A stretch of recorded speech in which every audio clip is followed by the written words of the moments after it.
Je m'appelle Sori Kamara, je suis le président de la Fédération des gestionnaires des déchets de Bénin. D'accord, dites-nous, monsieur, aujourd'hui, quel est l'objectif de la rencontre? Bon, aujourd'hui, il faut d'abord retenir que l'objectif de cette rencontre technique qui s'inscrit ici dans le cadre de l'analyse technique des filières aval de différents types de déchets qui sont collectés à Conakry, s'intéressait ici à faire un bilan de la filière du recyclage, de la valorisation et de l'élimination des déchets, qui est la dernière phase ici de l'assainissement.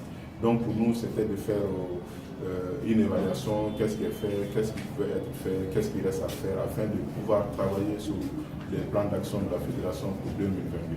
D'accord, aujourd'hui, qu'est-ce qui est fait réellement?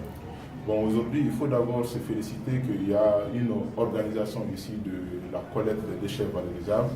Il y a aussi une organisation très dynamique ici des PME de la précollecte qui sont réunis au niveau de la CONAC, qui sont très dynamiques et qui font la précollecte. Mais malgré tout ceci, la filière de valorisation tarde à arriver.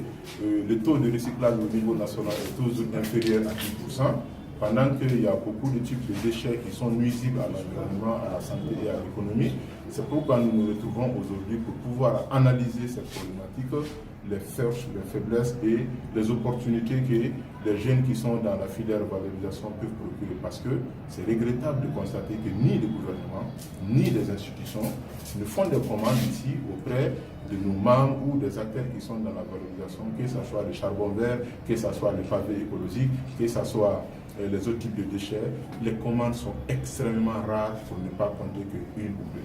D'accord, vous voulez nous faire comprendre qu'il y a des entreprises guinéennes, il y a des structures guinéennes qui sont capables vraiment de recycler les déchets dans notre pays? Évidemment, nous sommes très nombreux.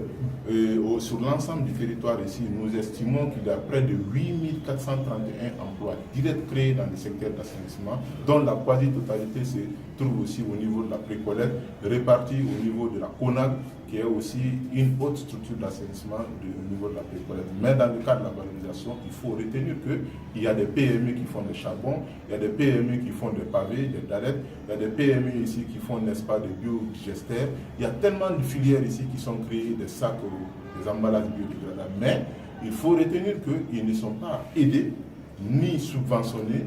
Tous les fonds que nous parlons ici en Guinée, ces PME-là n'ont pas accès à ces fonds-là. Donc, pour nous, aujourd'hui, il faut faire le bilan. Comme nous sommes dans un processus de refondation, de rectification et de repositionnement, c'est une occasion aussi pour nous de nous exprimer, d'attirer l'attention ici des autorités par rapport au potentiel qui existe en Guinée, de faire quelque chose parce que ceux qui pleurent sans se faire entendre sont nombreux par rapport à ceux qui pleurent en se faisant entendre. Donc, qu'est-ce que vous attendez du CNV? Non, ce que nous attendons ici des nouvelles autorités ici, c'est de permettre à l'ensemble de toutes les ONG, les PME qui sont dans l'assainissement, de la précollecte jusqu'à la valorisation, que les PME guinéennes aussi puissent se développer, qu'on puisse avoir les équipements, qu'on puisse avoir le financement de nos projets, que nos produits fabriqués et valorisés soient vendus sur le marché à travers le programme d'infrastructure, au moins que les cahiers de charges prennent en compte ce que nous pouvons faire aussi. Donc, du patronat, qu'est-ce que vous attendez du patronat dont vous êtes venu voir? Aujourd'hui, il faut retenir que depuis 2 ans maintenant, nous sommes membres du Conseil national du patronat guinéen et que nous avons fait beaucoup de choses ensemble. Ce n'est pas la première activité que nous avons organisée.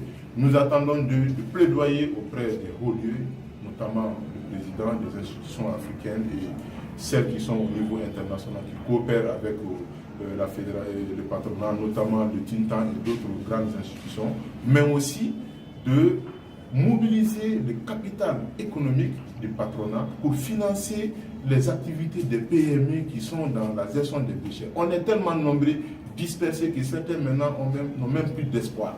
Donc c'est vraiment un honneur aujourd'hui pour voir qu'il y a jusqu'à présent des jeunes qui ont fini l'université, qui restent ici dans le secteur d'assainissement avec toutes les contraintes et les difficultés que nous connaissons. Merci, monsieur. À moi de vous remercier.